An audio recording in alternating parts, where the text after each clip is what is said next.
दरवेश ने नरमी से उसका हाथ अपने दोनों हाथ में लिया और फिर बोला, मेरे बच्चे, आओ मैं तुम्हें समझाऊं कि आसानियां बांटना किसे कहते हैं। कभी किसी उदास और मायूस इंसान के कंधे पे हाथ रखकर पेशानी पर कोई शक्ल लाए बगैर 1 घंटा उसकी लंबी और बेमकसद बात सुनना आसानी है। अपनी जमानत पर किसी बेवा की जवान बेटी के रिश्ते के लिए संजीदगी से तगोदो करना, ये आसानी है। सुबह दफ्तर जाते हुए अपने बच्चों के साथ मोहल्ले के किसी यतीम बच्चे की स्कूल ले जाने की जिम्मेदारी लेना, ये आसानी है।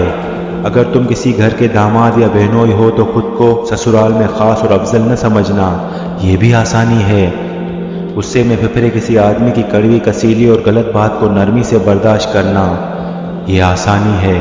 चाय के खोखे वाले को ओए कहकर बुलाने की बजाय भाई या बेटा कहकर बुलाना भी आसानी है।